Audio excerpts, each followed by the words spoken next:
네, 안녕하세요. 본격 공부작업 팟캐스트 서울대는 어떻게 공부하는가 한지우입니다. 우리는 지금 에카르트 톨레의 삶으로 다시 떠오르기 보고 있습니다. 톨레는 에고가 두 가지로 이루어졌다고 설명을 합니다. 내용물과 구조예요. 구조는 나의 것이라는 생각의 구조입니다. 이건 나의 것이다. 나는 이런 사람이다. 이렇게 무언가와 나를 동일시하는 생각이 톨레가 말하는 구조입니다. 어린아이가 가지고 노는 장난감을 뺏으면 으앙하고 울지요. 내 것을 빼앗겼다는 생각이 들기 때문이에요. 장난감을 빼앗겼지만 나와 장난감을 동일시하기 때문에 곧 나를 빼앗긴 것과 같아져요. 여기서의 장난감이 바로 내용물입니다. 나의 것, 나와 동일시되는 대상을 말합니다. 이 내용물은 나이가 들면서 바뀌고 확장돼요. 나의 새 차, 나의 평수 넓은 아파트, 나의 여자친구, 나의 새 아이패드, 나의 주식. 이해되십니까? 그것을 빼앗겼을 때 뭔가 상처 입은 느낌이 들면 나의 것이라는 생각을 하는 겁니다. 여기까지는 좀 쉽지만 이런 식의 내용물도 있습니다. 나의 직장, 나의 직급, 나의 정체성, 나의 이념, 나의 종교. 예컨대 팀장 자리가 내 거라고 생각했는데 다른 사람이 그 자리를 차지하면 많은 직장인들은 기분이 몹시 나빠집니다. 내가 지지하는 정당이 있는데 누가 그것을 공격하고 무시하면 화가 벌컥 나지요. 나는 절에 다니는 불자인데, 나는 교회에 다니는 신자인데 이번 일요일에, 이번 주일에 다른 곳에 억지로 가라고 하면 역시 기분이 확 나빠집니다.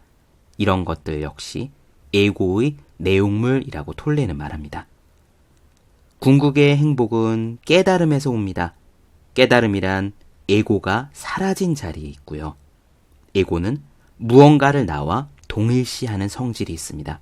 그러므로 에고를 사라지게 하는 길은 나와 동일시하는 그것들을 하나하나 내려놓는 것이에요. 마음이 가난한 자는 복이 있나니. 오늘 이야기도 주의 깊게 들어보셨으면 좋겠습니다. 그럼 시작할게요.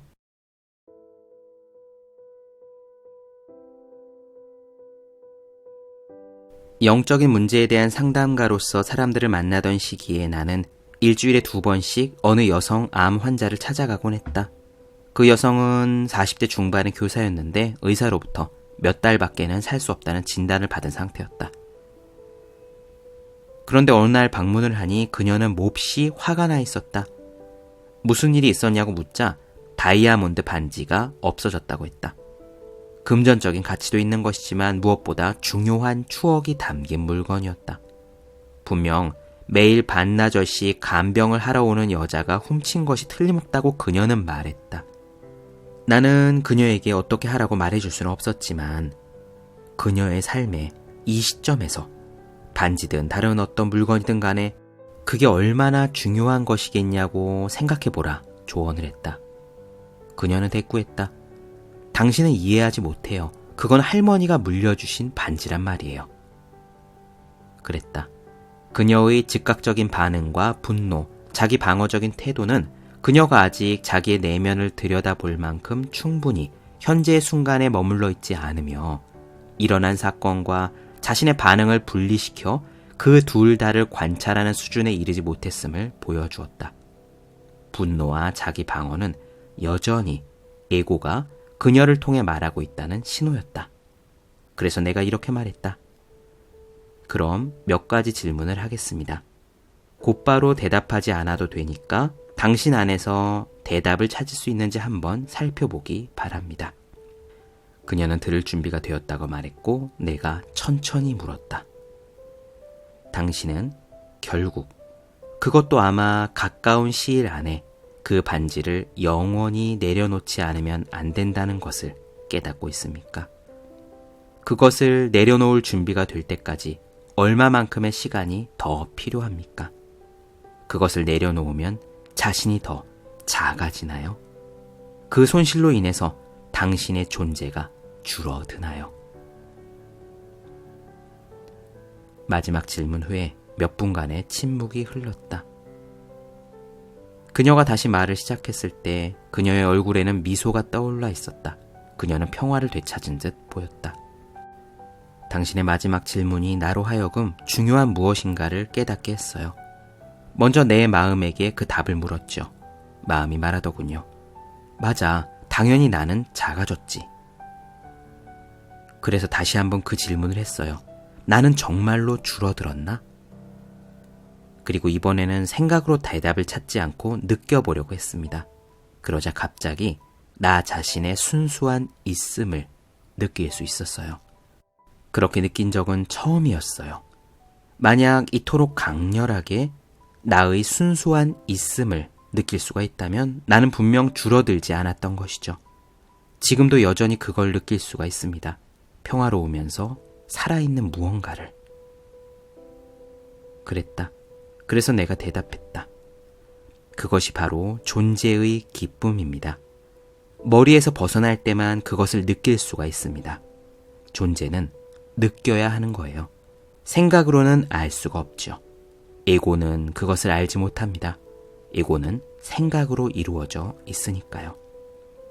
에고가 추구하고 집착하는 것은 에고가 느낄 수 없는 존재의 대용품입니다. 물건의 가치를 인정하고 소중히 여기는 것은 좋지만 거기에 집착을 느끼면 그것이 에고임을 알아차려야 합니다. 그리고 사실 당신은 물건이 아니라 물건에 들어가 있는 나의 것이라는 생각에 집착하고 있는 거예요. 상실을 완전하게 받아들이면 그때마다 당신은 에고를 넘어서 갈 수 있습니다. 그때 당신의 존재, 즉 의식 그 자체가 나타나게 됩니다. 그녀가 말했다. 그렇군요. 이제야 지금까지 아무리 해도 알 수가 없던 누가 너의 겉옷을 달라고 하면 너의 속옷까지 벗어주어라 라는 예수님 말씀의 의미를 이해하게 되었어요. 내가 말했다. 바로 그렇습니다. 그 말은 결코 문의 자물쇠를 잠그지 말라는 의미가 아닙니다. 때로는 사물을 내려놓는 것이 지키거나 매달리는 것보다 훨씬 더 강력한 힘이라는 뜻이죠. 그랬다. 신체가 점점 쇠약해져간 마지막 몇 주 동안 그녀는 마치 안에서부터 빛이 비쳐나오는 것처럼 더욱더 빛났다. 그녀는 사람들에게 자신이 가진 소유물 대부분을 나누어 주었으며 그 중에는 반지를 훔쳐갔다고 의심한 여성도 있었다. 그리고 자기가 가진 것을 나눠줄 때마다 그녀의 기쁨은 더욱 깊어졌다.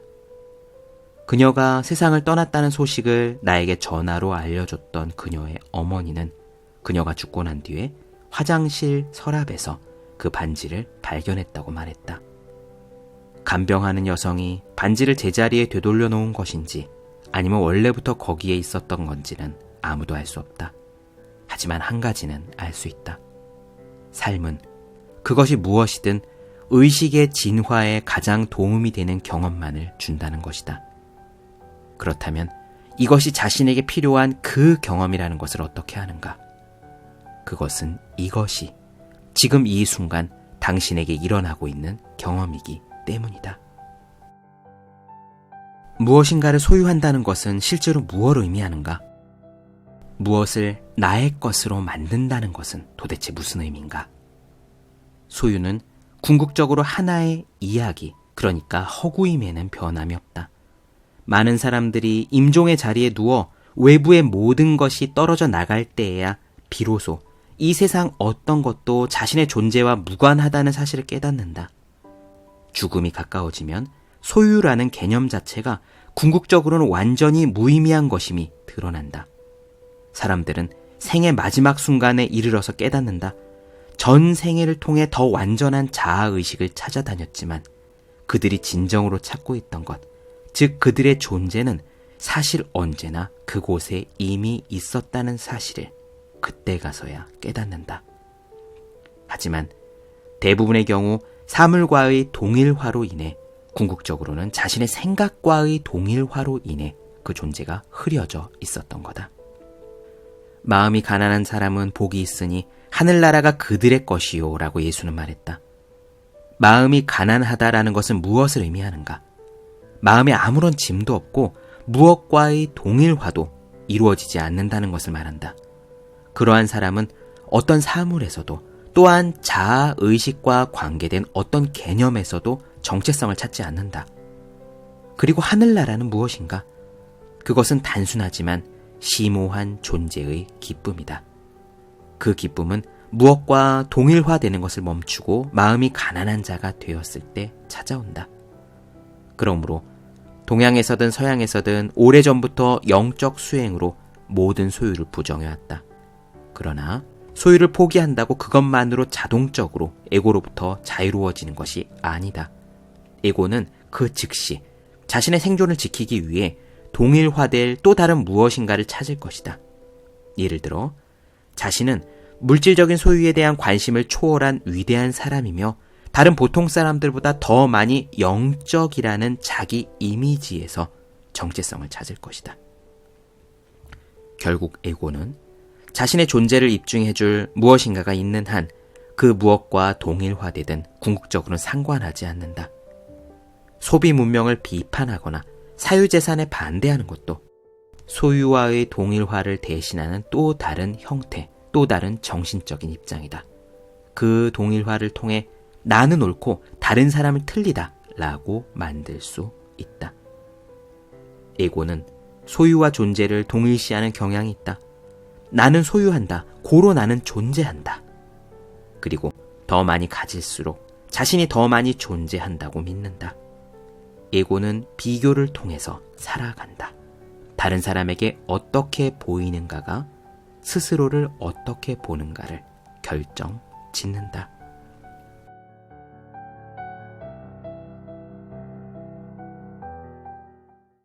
네, 본격 공부작업 팟캐스트 서울대는 어떻게 공부하는가? 에크하르트 톨레 삶으로 다시 떠오르기 나눠드렸습니다. 더 많은 이야기가 궁금하신 분들은 제 유튜브 채널 제우의 서재, 네이버 블로거 생의 즐거운 편지, 카카오 브런치 한재우 브런치, 인스타그램의 해시태그 제우의 서재 검색해 주시면 좋겠습니다.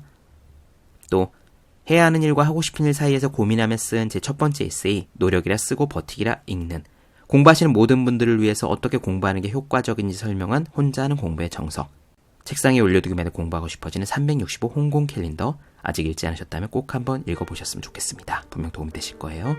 그럼 오늘 여기까지 하겠습니다. 전 다음 시간에 뵐게요. 여러분 모두 열심히 공부하십시오. 저도 열심히 하겠습니다.